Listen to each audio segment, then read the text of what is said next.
Today we have Amy Valentine, and she has worked as a licensed psychologist in Memphis since 2004. She is the owner and founder of Memphis Center for Mindful Living, where she and staff offer psychotherapy, yoga, meditation classes and retreats, as well as meditation trainings in area schools. In addition to her work at this center, she's involved in research on mindfulness and is a mindfulness teacher at the Center for Mindfulness at the University of California, San Diego. She also works at Christ Community Health Services, offering mental health care to patients, and she is on the board of the Secular Buddhist Association, as well as the Memphis Area Psychological Association. When not working, she spends her free time birding, gardening, walking her dogs, and walking with friends. And she is learning how to advocate for the rights of humans and nature to live well in this world. She is happy to be speaking at the Dixon, a place of beauty in Memphis. And this part I thought about leaving out, but it's very sweet. She hopes she does not disappoint the facilitator of Munch and Learn, which of course she will not, her dear, wise, talented, and lovely friend, Lindley Schmidt. So thank you very much, Amy. And now I'll turn it over to Dr. Amy Valentine. And that is all true. Lindley, as you all know, is very dear and lovely and talented. And I am very happy to be speaking with you all today, and I have high regard for the Dixon as well. So on many accounts, I'm happy to be here, spreading some, hopefully a little bit of helpful information and around meditation and mindfulness.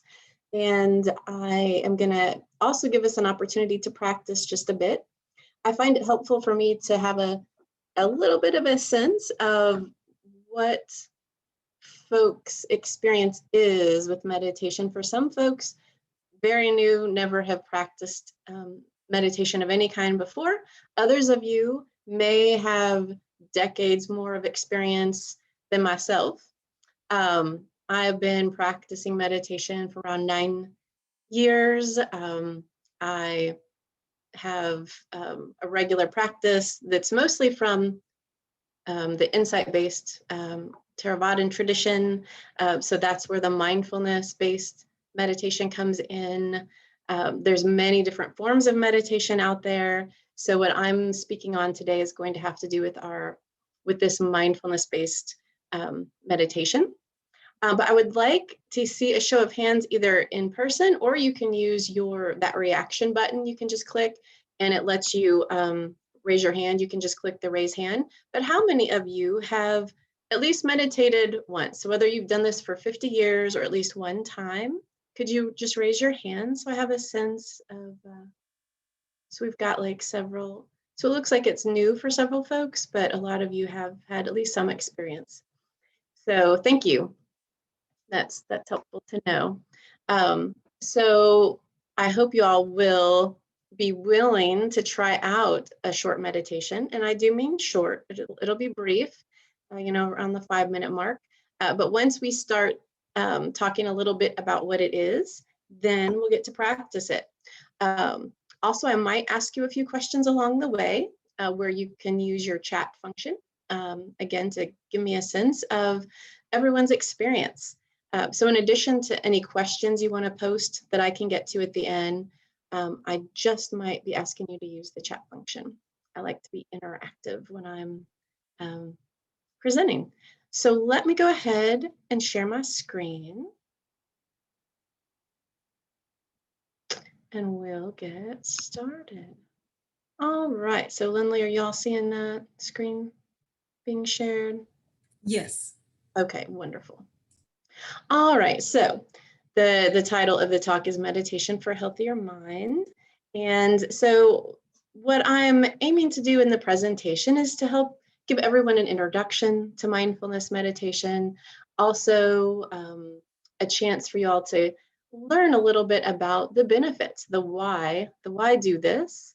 I am going to do some focusing on how stress impacts us and our brain, and what we can do in terms of mindfulness meditation that actually helps reduce the negative impacts of stress. And we'll talk a little bit about how we develop our mindfulness practice. And of course, for those of you who already have a longstanding practice, I'll certainly be inviting you all to share ways that you've developed your own, because I know there are probably folks here, like I said, who've been practicing longer than me and will have some wisdom to share with the group as far as what has worked for them in developing a practice. So what I'd like to do before I give my own definition of mindfulness, I'd be really curious to have you all think about and reflect on what is your understanding of mindfulness. When you just hear that word, what comes to mind for you guys? It might just be what you've heard in culture at large, or you might have your own understanding based on your own experience with meditation or what you've read. And so I want to invite y'all to put that in the chat.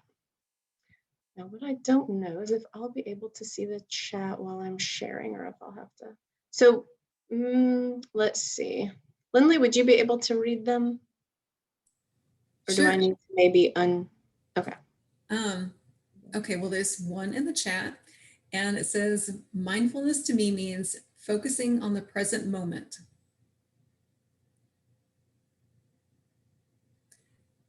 And then someone else says, being in the moment.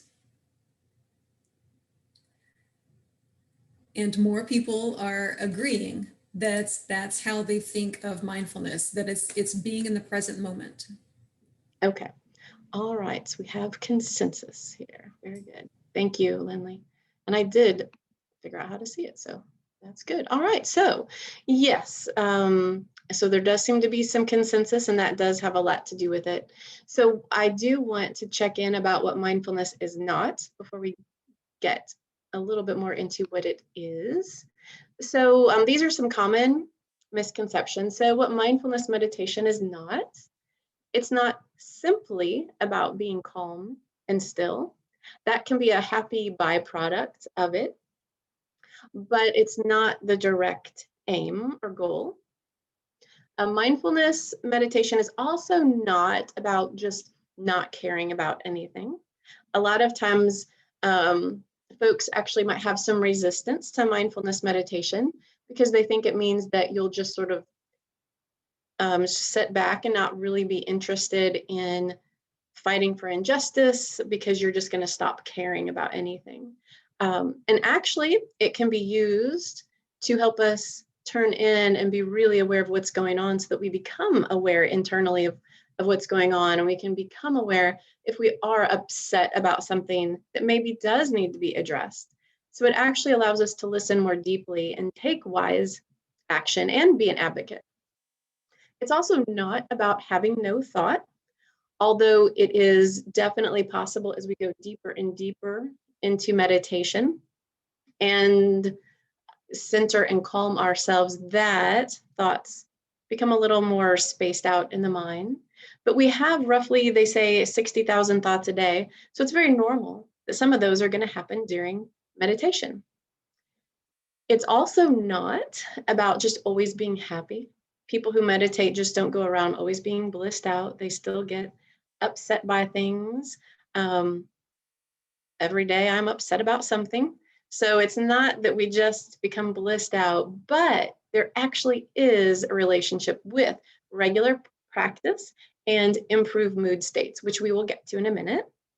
Also, as I'm teaching it, the mindfulness meditation is not a religion, although it does go back and reach back and connect with religious practices in like Buddhism, but it's now been in the last 40 years secularized here in America and used to bring mental health to all of us. And it's also not a silver bullet. It does a great deal, but it's not accurate to just prescribe meditation for any and all ills and to only use meditation to address particular issues or ailments. But it can be a really important support for us in a lot of ways, which I will get to in a moment. Now, in terms of our definition, you all were really hitting on it. The way we're describing it here is that mindfulness is a present moment awareness. with openness and curiosity rather than judgment. And so this is about bringing our attention and our focus deliberately onto the here and now.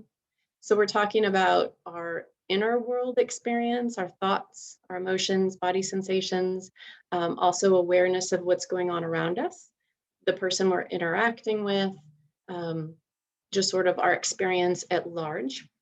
And it's about not only being aware of it, but it's the way we're aware of it, that we're bringing a sense of openness and curiosity, a willingness to learn more, to explore, to really see what's there, and to not be stuck in denial or disinterest. And it's also an attitude that is sort of antithetical to judgment. And we're not talking about, we all need discernment in this world, right? We have to be able to judge whether, well, should I eat that meat or has it gone bad?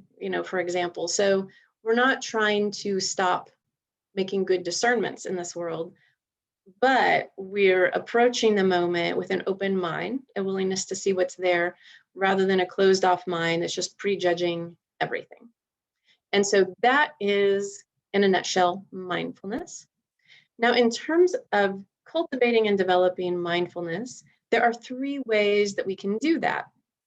There's the formal practice. So that's the formal meditations like the breath meditation that we're going to get to try out here in a second. There are the informal practices, which is bringing mindfulness to the moment. So some of you may have heard about mindful eating, for example. So that's taking mindfulness and applying it to a daily activity such as eating. So we might, instead of multitasking, instead of eating and watching TV, we choose to simply eat. And we choose to put all of our attention. So we're not also daydreaming. We are bringing all of our attention to our senses. So we're really noticing how the food looks and sounds and feels in our mouth, as well as how it tastes and smells. So we're really using all 5 senses and really being open and curious about the moment. And that is actually a really important component of it. And then thirdly, our attitudes of mindfulness. So another way that has nothing to do with meditation is simply by trying to cultivate particular habits of mind that allow us to be more mindful and aware. And so Jon Kabat-Zinn is one of the sort of fathers of the modern mindfulness movement in America. And he lists 9 attitudes. Non-judgment being one that we just discussed. Acceptance, so a deep acceptance of what is, of what reality is, not trying to sugarcoat it or deny it. Patience, so it definitely takes patience to just be open to the moment and what is, and not try to force our interpretation on things. Beginner's mind is another important attitude.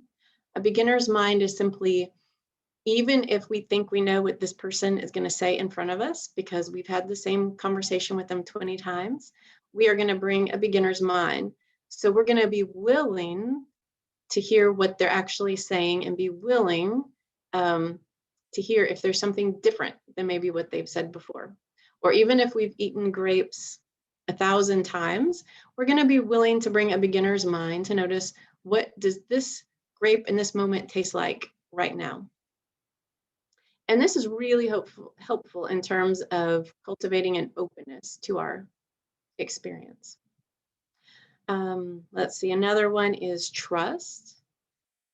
So just being able to trust in the moment itself without trying to manipulate or control everything, but a willingness to just be with that moment. A non-striving is another quality or attitude of mindfulness, where we're not, again, trying to force or make something happen. And we can strive in meditation and try to be, have that perfect quiet mind. And actually what that does is create a busier mind, because we're busy critiquing and judging. And so this non-striving actually leads us into those happy byproducts of calmness, much more quickly. Letting go is really important because a lot of times we're not particularly pleased with how life is going or with the present moment. And we have a hard time of letting go of our expectations for how things should be. We have a trouble letting go of just our wants, our desires, and we try to make the moment be something in particular. And that typically leads to a lot of suffering, right? Probably a lot of arguments have been had in our lives with folks because we could not let go of particular expectations or needs or judgments, and neither could they, right? At least that's how it works in my life. You might be completely different, and that's totally fine. Another attitude is gratitude. That's another attitude of mindfulness. And one of the happy byproducts I see as I practice mindfulness is I'm really curious and open to what I'm noticing. Like, say, for example, food. I notice I'm naturally more grateful for what's there, from the farmer who grew the food to the transportation folks who brought it to the supermarket, to the folks working at the supermarket. I just start to notice how much is there in my world that helps support me in my life. So gratitude is one of those attitudes of mindfulness. And then finally, generosity is another one. I think generous with our time and our attention, as well as resources. And when we're cultivating a generous attitude, that's also another way of letting go, right? Because we're willing to let go of our time, our money, other resources.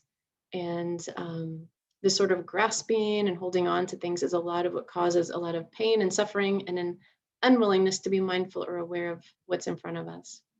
So even if you're one of those folks who says, I'm not sure that meditation is for me, you can choose to develop some of these attitudes of mindfulness, and no doubt you have in many of these ways. So I just want to encourage you with the fact that there are actually several ways that we develop a mindful attitude and a mindful brain. So let's see. I can go in the opposite direction. There we go. Very good. Now I want us to move on to the effects of mindfulness. And then we're going to practice just for a few minutes once we have a chance to kind of get a little bit of the why, get that motivation up for practicing. So here are some effects of meditation on the brain. A lot of good ones, it turns out. So we've had at least 40 years to do a lot of this research here in America. It's really picked up, I would say, in the last 20 years.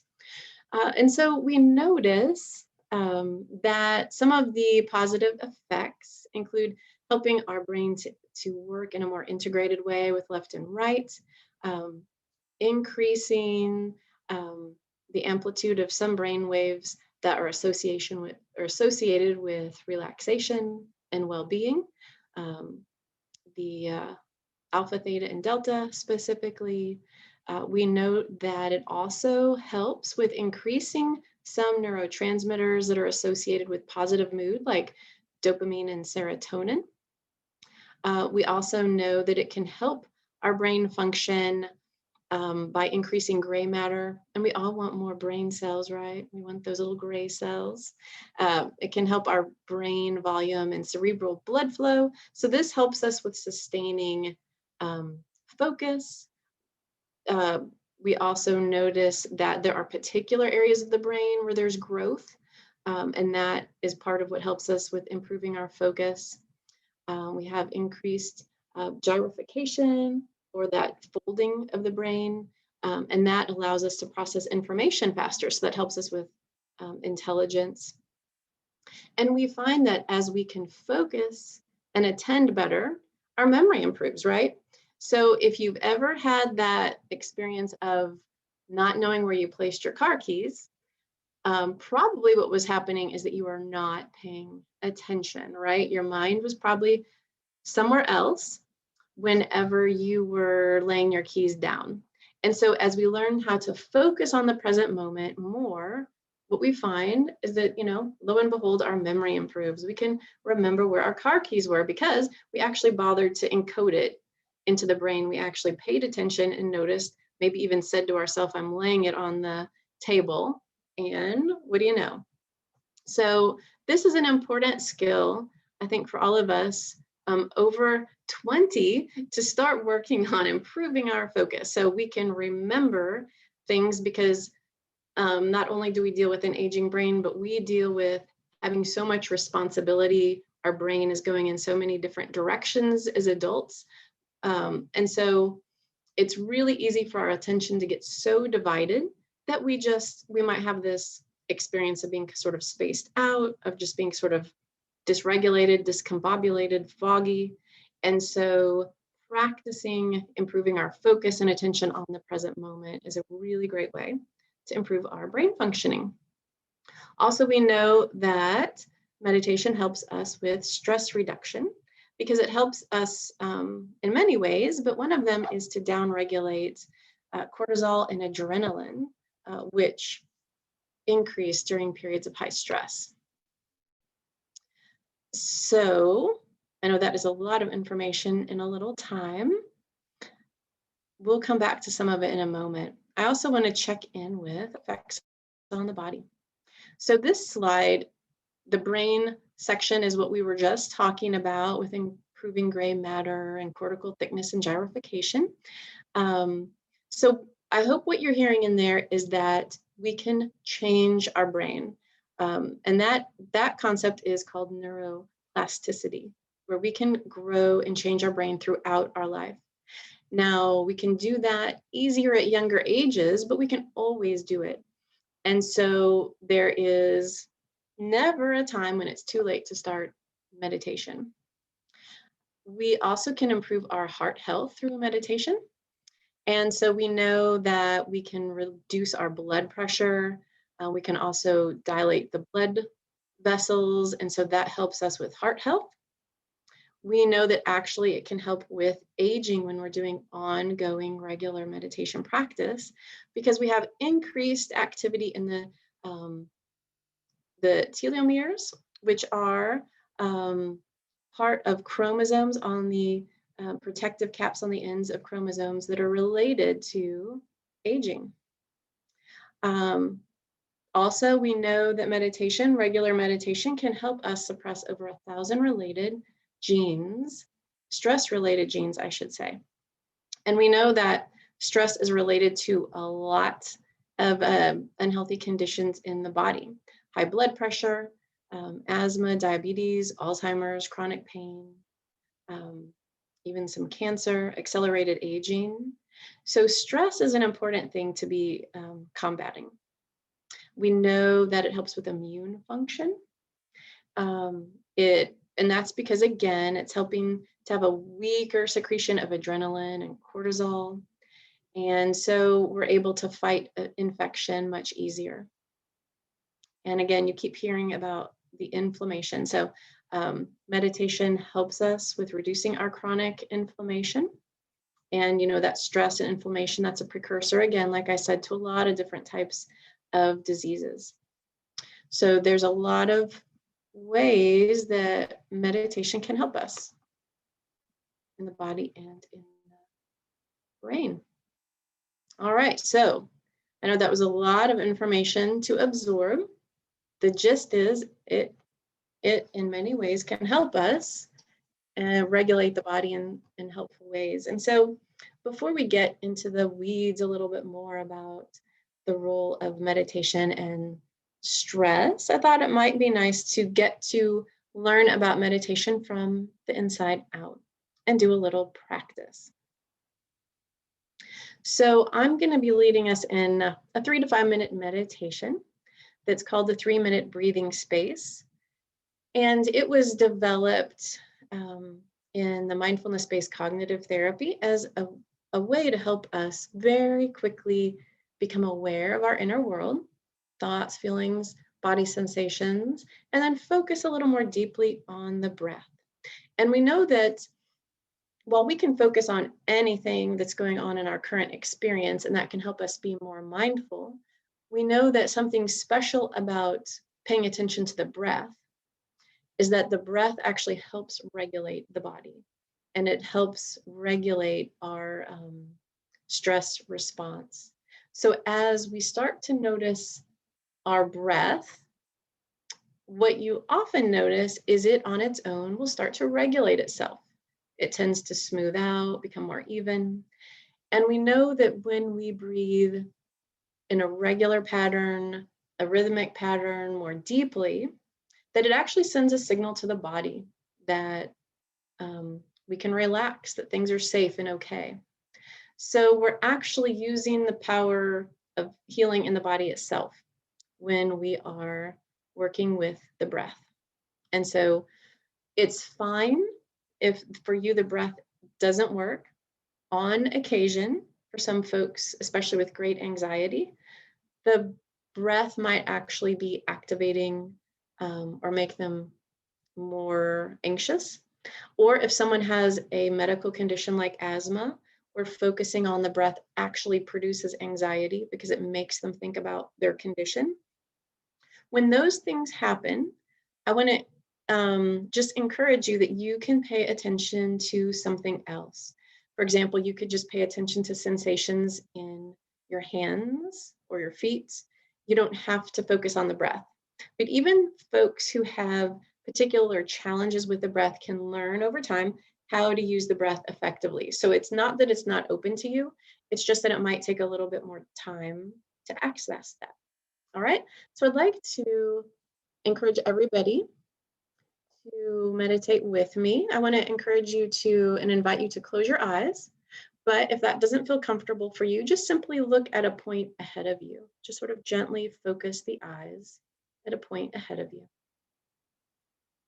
Just setting aside anything you've been doing or writing. Closing the eyes or looking at that point. And just start to bring your attention to your current experience. So you might notice your feet on the floor. You might notice the chair underneath you, supporting you. You might notice the temperature of the room or sounds around you. Just increasing that awareness. Giving yourself permission to just focus on the here and now.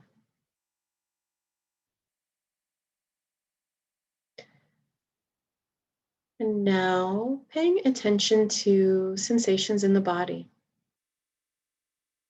You might just scan it from head to toe. Notice, are there areas of tightness or tension? Places where maybe I'm holding the body stiffly. You might notice other areas of discomfort or pain, or there might be areas of just openness, comfort, tingliness.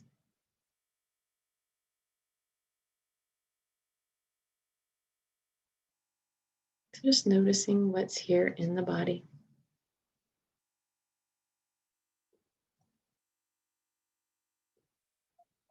And now noticing the mind. So noticing thoughts, if the mind seems very busy, if it's pretty still, if the thoughts have to do with planning, being curious, questioning, worrying, just naming the type of thoughts you're noticing.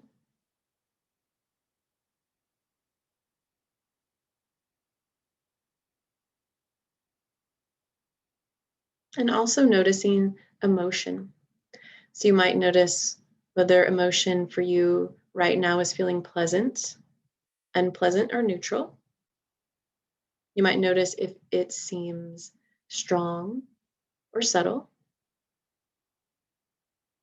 You might even be able to name the emotion: happy, pleased, bored, irritated.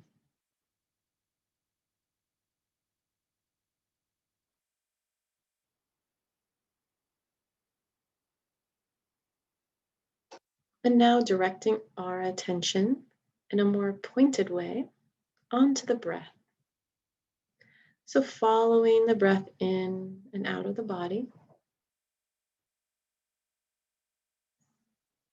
Might even put your attention on that area at the nostril where you can feel the cool air coming in through the nostril and the warm air coming out. Or you might find that you can notice the breath more easily at the chest or belly, feeling it rise and fall.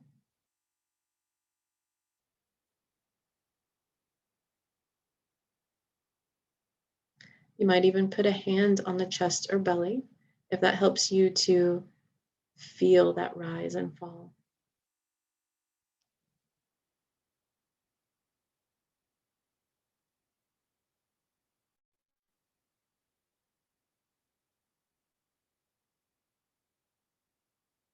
And if you notice the mind wandering, because it will, just notice that and gently bring attention back to the breath without judgment or criticism.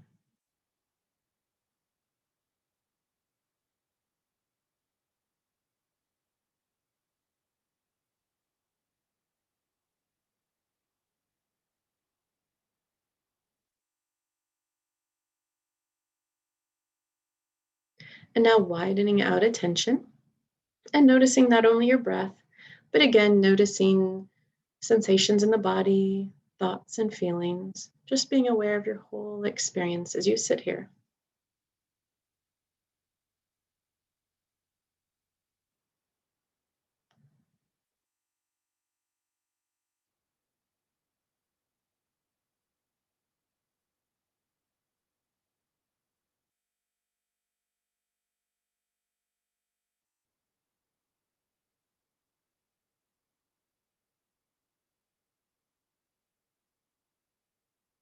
Very good. And now, as we come to the end of the meditation, bringing movement to the fingers and the toes, opening up the eyes, stretching the body, waking it out.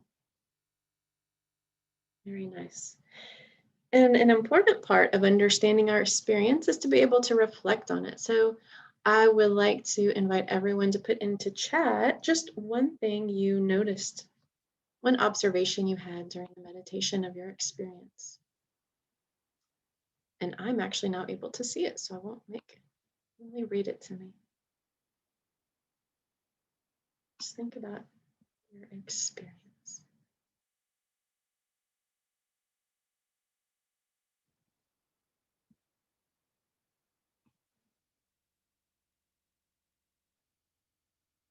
I stopped feeling so anxious.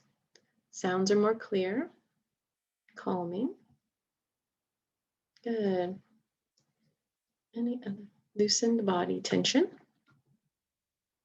Some of you may have had negative experience or noticed unpleasant things, so feel free to put that in there too. It's really just about whatever you noticed. And it's not always going to be pleasant. I don't feel so short on time. Okay. So noticing a mental shift there. Really uncomfortable chair. Yeah, sometimes that's what we find.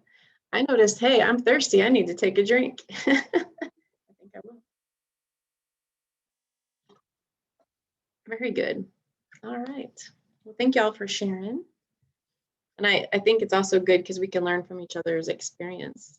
And we can hear how, yeah, it can help to loosen some tension, even just a few minutes. And I hope that can encourage us that even if we're not ready to do some very long meditation, even just a few minutes can be enough to shift our inner experience.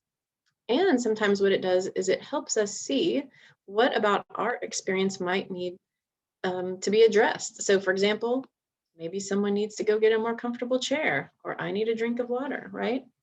And actually, it's amazing how much paying attention to our experience and then dealing with it effectively helps reduce stress, right? So why sit here and be thirsty or sit in a horrible chair if we can do something about it? We can't always, but sometimes yes. All right. And I know that we're getting short on time, so don't worry, I will not go nearly as slowly on these last few slides as I did on the first couple. They were sort of foundational. So just very quickly, how stress affects us, because you heard me saying that Stress, not such a good thing. So stress is the response of our body to a perceived threat or challenge. So one person might love public speaking, for example, another person might hate it. So it's not the event itself, it's our perception of it that is the stress.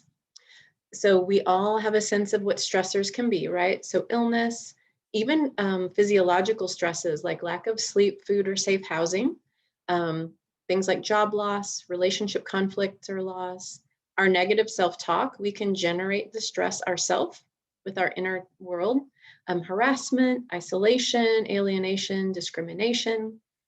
And I think we're acutely aware of a lot of these things in this past 12 months. So there's a lot of stress going on. So if you're feeling it, well, welcome to 2021, right? So join the club. But the nice thing is there's some things we can do, right? Stress affects us in terms of our body, like we've already mentioned, as well as our perspective. So I'll just highlight very quickly with stress and the body. We've already talked a lot about this, but I just want to highlight that it impacts our brain negatively. So we don't concentrate as well. We have poor energy. We're more likely to have pain in the body, panic, anger, depression, bad on the heart, increased risk of heart attack, cholesterol. It can lead to digestive issues like upset stomach, reflux, ulcers, changes of appetite. We can either lose or gain weight excessively. It can suppress our immune system. It can lead to joint pain, lower bone density, muscle tension and tightness. It can also affect our hormone production that can lead to reduced fertility and sex drive. So stress in small doses can be helpful and energize us, help us tackle a big challenge, but we're not really meant for chronic ongoing stress. As you can see, it can be damaging. And in terms of our perspective, stress can be harmful for a variety of reasons. So it can cause us to focus on the perceived threat and be problem-oriented, which is fine short-term to deal with the problem, right? But if we stay chronically stressed on and focused on perceived threats and always be problem-oriented, we stop being people-oriented. We stop being able to connect well with others, and we tend to see threats where there might not even be any. We're sort of primed to look for problems. And so we unfortunately start even creating problems. It becomes a self-fulfilling prophecy. We're more likely to view ourselves and others with a negativity bias, and the brain is already wired that way. That it's the saying is that the brain is like Teflon for positive events and Velcro for negative events. We hang on to the negativity. So that helps us stay safe. But if we hang on to it a little too tightly, then we can actually create enemies where there are none through a negativity bias. So stress, chronic stress, decreases our creativity and openness to new ideas and can reduce our ability to persevere if we get overwhelmed. So if you find yourself just saying, oh, I can't even think about that right now. I can't even do that. You find yourself not even doing things you used to enjoy because now it feels like too much effort. That's a sign of chronic stress. When we are not stressed, we have the time and the capacity and the energy to entertain new ideas, to connect to others, to be more creative.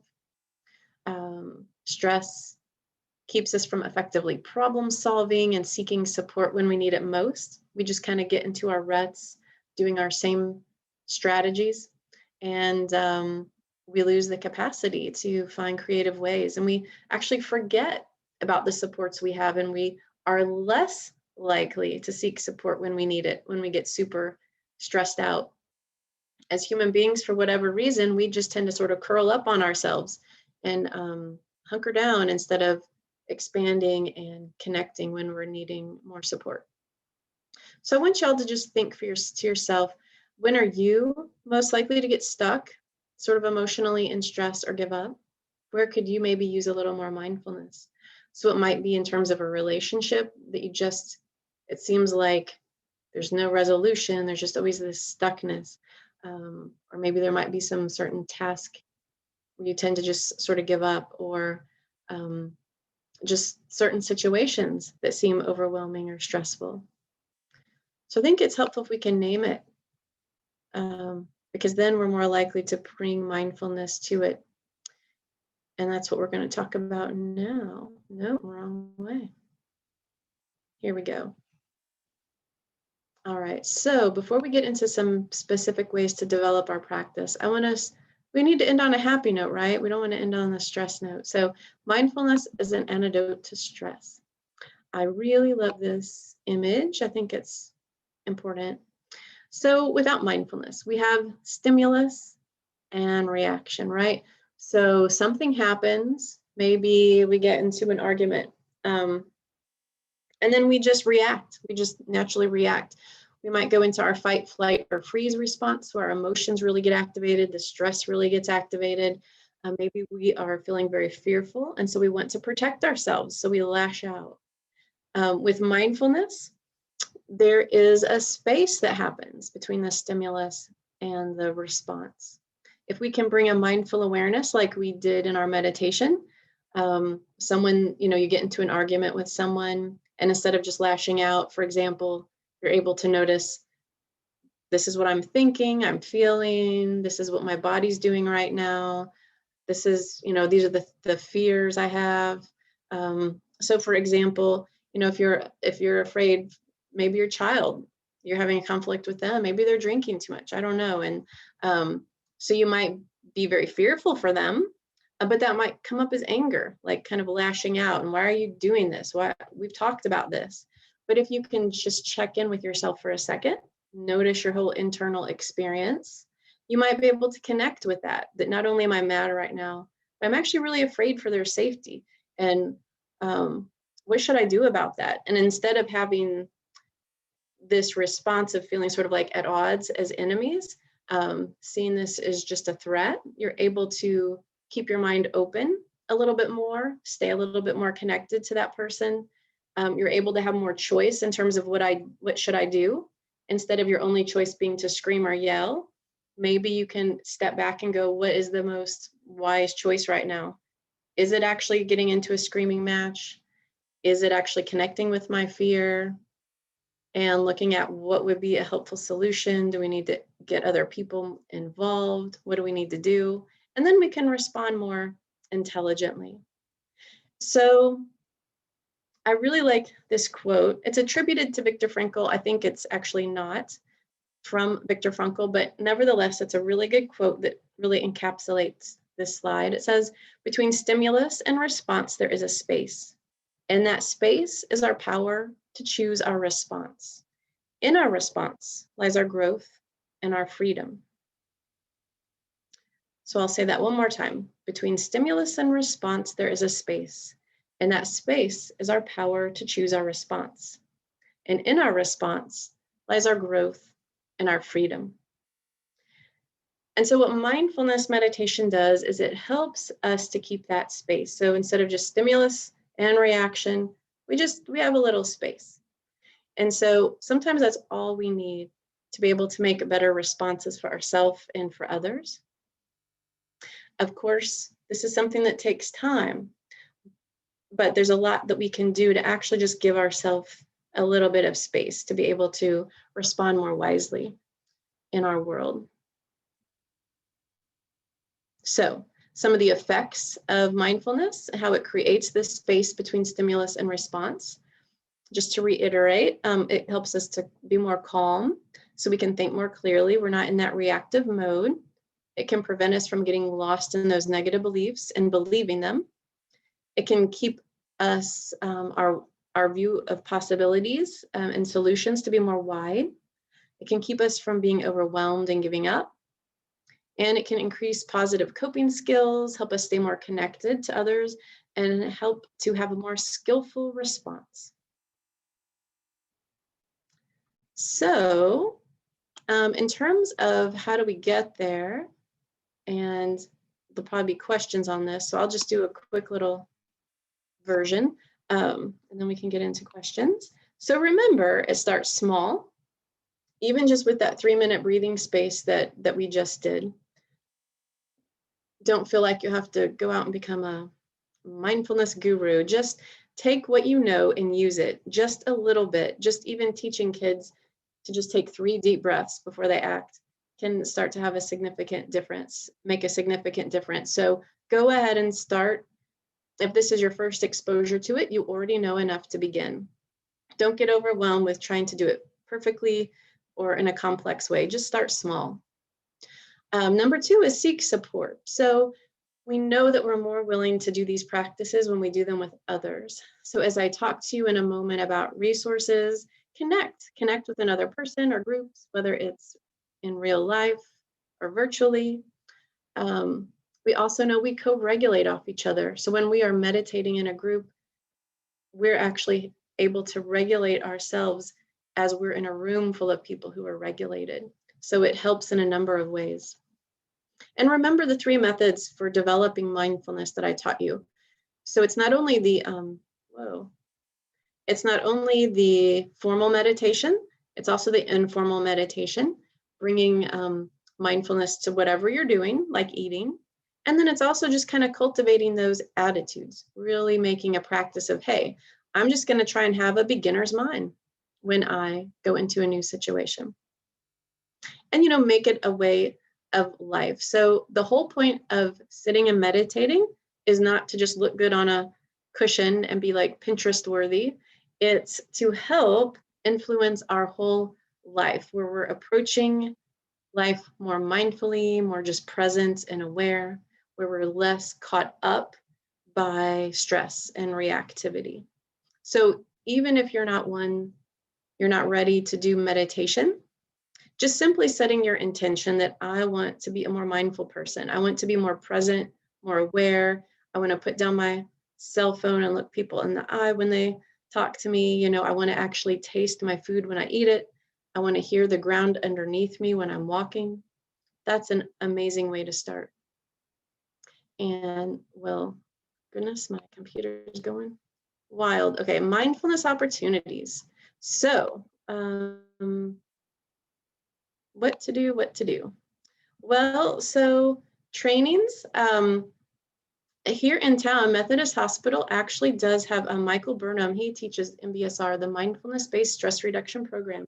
If you have a physician who is connected with Methodist, even if they don't work there, but they have admitting privileges or whatever, they can actually refer you, and it's free. I also teach it at my center, the Memphis Center for Mindful Living. Periodically, I'll do those classes. I do other retreats and trainings from time to time. And on Fridays, like Lindley alluded to, I do Facebook Live on my Memphis Center for Mindful Living Fridays at noon. We do a 15-minute meditation. And I know the Dixon links to it. And hopefully, as things open up and the Dixon has more in-person opportunities, I'll be back to doing those meditations on Friday at the Dixon out in the gardens when it's nice. It was wonderful back in the old days when we meditated in person there together. Mindful in Memphis is a website that has a lot of different opportunities to meditate. Michael Burnham, I know he's probably on there. He leads one on Mondays on Zoom now. It used to be in person. I'm also part of online, the Secular Buddhist Association, where they do free meditations the 2nd and 4th Sunday at 8 p.m. And you can just get online and meditate with them. There's lots of groups doing that nowadays. And out at UCSD Center for Mindfulness, where I teach, on their website, they have a lot of live meditations that are free going on. I also want to encourage you, if you don't already have an app for meditating, that's a great way where you can follow along and listen to meditations. Here are a few: Calm, Headspace, Stop, Breathe, and Think, Smiling Minds, Balance, Insight Timer, and Waking Up. Some of those are subscription and some are free. Some are actually free this year because of the pandemic. So this is a great time to see if you can maybe take advantage of one of those deals, because some of these are really nice, high quality ones that are being offered free for a time. And one of my friends is one of the teachers on Balance, and they do a really great job there. Books, 10% Happier by Dan Harris. And then the Headspace Guide to Meditation and Mindfulness by Andy Pettycomb. He is also the creator of that Headspace app, and he is a former monk. That's really high quality stuff. And then there's many podcasts you can listen to. Tara Brach is one of my favorite meditation teachers. And she does podcasts where she'll talk about this stuff and lead a meditation. And 10% Happier also has a podcast, as well as that book. So those are some really quick resources to highlight as a place to begin. But I know, man, sorry, I talked too much. In the last few minutes, let's see what questions. I know in chat there were a few. Oh, so if someone wants to start, what is the first step? Are there apps you suggest? So good, I've answered that one. Let's see, any others? Do you have stress videos?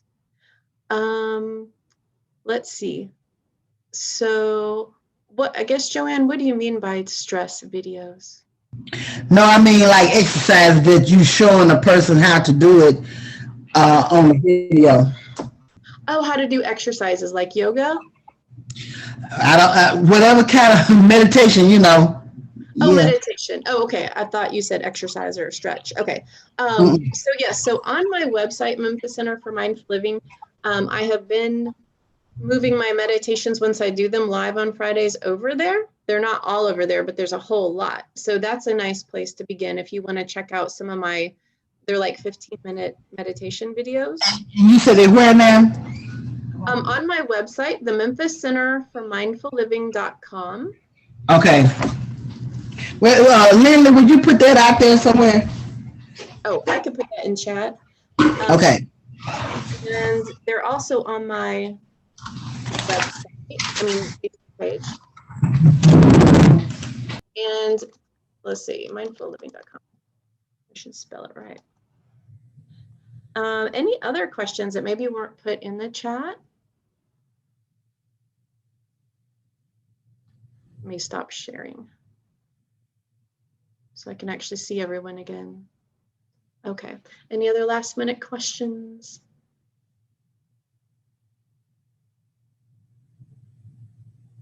You didn't really mention much about physical exercise for achieving some of these mindful things.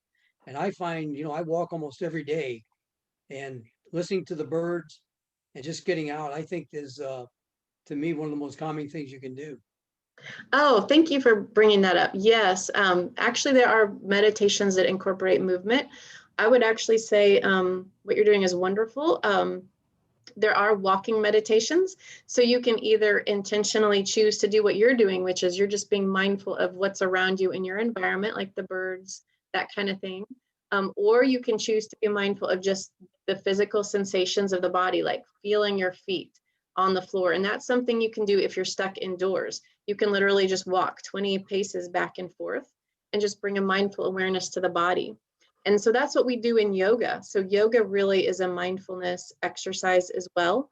If you use it to just bring awareness to your body and notice when you're in the different postures coming in and out. So yes, thank you, Paul. Mindful movement is a really great activity. That's a really great informal example of an informal mindfulness practice. So I definitely recommend that. And especially, right, Lindley, walk around the gardens at the Dixon mindfully. Yes. And we also have on the website, we have some guided garden meditations that you can access through the website. So you can sit in one of the gardens and do a garden meditation. But I was curious, I have attended a workshop or two, or maybe even 3 with Amy. And so if somebody is just getting started in a meditation practice, do you think diving into a workshop or a retreat is a good thing for them to do? You know, yeah, I think that you can really dive in any way you want. There's not a bad way. The most important thing is to just do something. Of course, it can be helpful and orienting to go for a workshop, something where you'll get some instruction, because sometimes it can feel a bit confusing or overwhelming to just start on your own. So I think that if you can find something, sometimes it can feel a bit much if you go to retreats or workshop and suddenly you're doing hour-long meditation and you've never meditated before. I remember that was my first experience going somewhere, and I meditated for 20 minutes and they rang the bell and I thought, okay, we're done. And about 5 seconds later, they rang it and they're like, here we go again. And then they did it a third time. So we ended up meditating for a whole hour. And I had maybe, I don't know, meditated for 5 minutes at a time at that point. And I just thought I was going to die, but I didn't. I survived. So all that to say, you can enter this from any place you want to, but sometimes it can be nice to get a little bit of orientation or to start with a little bit shorter of a meditation before you say, hey, I'm going to sign up for a 10-day silent retreat. Sometimes that can like sort of shock your system, but people do it and do it successfully. But the important thing is just start doing it. Just start sitting for just a few minutes, start listening to these. That's what I did. I started listening to podcasts. That was sort of my entrance. I was listening to podcasts, following along. Then I started looking for groups here in Memphis to sit with, and I found some. And so I learned from people, being with them. And then I decided I wanted to do a deeper dive. So then I started taking classes and going on retreats. And so I just kind of ping pong, like I do some sitting that's on my own. Every week I do sitting that involves apps. I also sit with groups every week. And then periodically I will go on retreats to do a deeper dive and have more prolonged concentration practices. Well, speaking of podcasts and everything, I listen to the 10% Happier podcast a lot, and I really like it a lot. And I want to point out that over in the chat, Karen Strawn, our children's program coordinator, was nice enough to put the link to the garden meditations. And so you've got Amy's website listed over in the chat, and you've got the Dixon guided garden meditations listed over in the chat. And so I want to really quickly say thank you to Amy. This was wonderful. I feel more relaxed just thinking about this stuff and doing the little meditation. So if anybody has any other last questions, or if they just want to say thank you, you're free to unmute now and go crazy. Or in the chat. Or you can chat nice and calmly and quietly. That's the difference between me and Amy. I'm like, go crazy. And she's like, you can chat over nice and quietly and calmly. Thank you all. I appreciate it. Appreciate your Thank you very much, Amy. It was a great session. Thank you. I enjoyed it. Thank I'm you. calmer. Very good. Thank you so much, Amy. It's a perfect afternoon reset. I'm putting the 12 o'clocks back on my schedule, so hopefully I'll see you Friday. Okay, sounds good.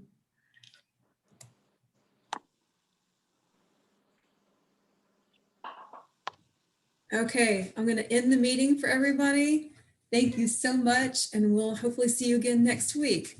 Bye. Lena, let me ask you something. The Keith ma'am, he had some binoculars. Was he bird watching or something? Because I could see him looking out the window with them binoculars. So you know if he bird watches or not? I ask you next week. You are more observant than I am, Joanne. You are a hilarious person. I need to meet you someday, Joanne. Okay. Thank you. We enjoyed you, Amy. Bye. Bye. Bye. Thank you. Okay, bye.